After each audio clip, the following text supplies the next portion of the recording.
खिलंदा माण्हू खोड़ अला कामरा नहीं पावर चए। हिन कलाम लाए खास फरमाशा शाकिर अली पावर, आमिर अली पावर, खलीफो यार मोहम्मद खां ऐं बहादुर अली पावर, टंडो आदम खां। बिन जे चवण ते लगी शक थो करे मुझे प्यार ते। बिन जे चवण ते लगी शक थो करे मुझे प्यार ते। ओ माण्हू विड़ाइन था जोड़ फिटाइन था, माण्हू विड़ाइन था जोड़ फिटाइन था। चवन था जीअं जोड़ इन्हनि जो धार थे। चवन था जीअं जोड़ इन्हनि जो धार थे। ओ माण्हू विड़ाइन था जोड़ फिटाइन था, माण्हू विड़ाइन था जोड़ फिटाइन था। चवन था जीअं जोड़ इन्हनि जो धार थे। बिन जे चवण ते लगी शक थो करे मुझे प्यार ते।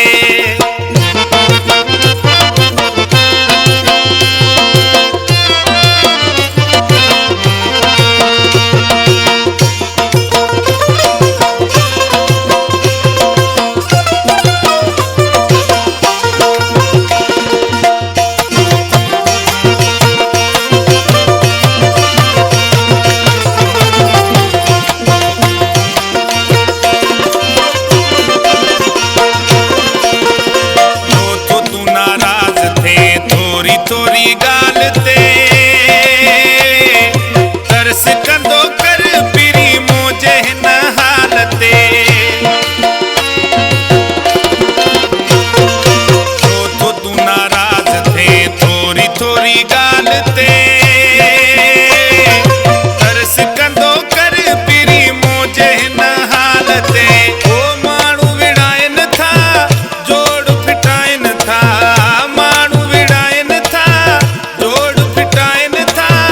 चवन था जीअं जोड़ इन्हनि जो धार थे। चवन था जीअं जोड़ इन्हनि जो धार थे। ओ माण्हू विड़ाइन था जोड़ फिटाइन था, माण्हू विड़ाइन था जोड़ फिटाइन था। चवन था जीअं जोड़ इन्हनि जो धार थे। बिन जे चवण ते लगी शक थो करे मुझे प्यार ते।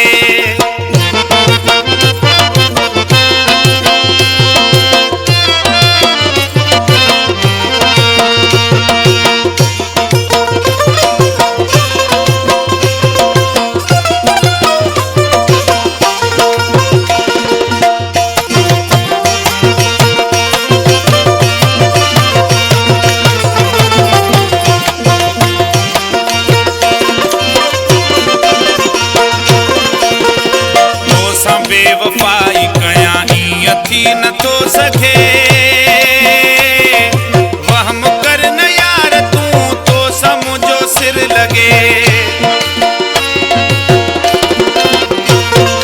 तोसां बेवफाई कयां ईअं थी नथो सघे। वहम कर न यार तूं तो मुंहिंजो सिर लॻे। ओ माण्हू विड़ाइन था जोड़ फिटाइन था, माण्हू विड़ाइन था जोड़ फिटाइन था। चवन था जीअं जोड़ इन्हनि जो धार थे। चवन था जीअं जोड़ इन्हनि जो धार थे। ओ माण्हू विड़ाइन था जोड़ फिटाइन था, माण्हू विड़ाइन था जोड़ फिटाइन था। चवन था जीअं जोड़ इन्हनि जो धार थे। बिन जे चवण ते लगी शक थो करे मुझे प्यार ते।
शक थो करे मुंहिंजे प्यार ते।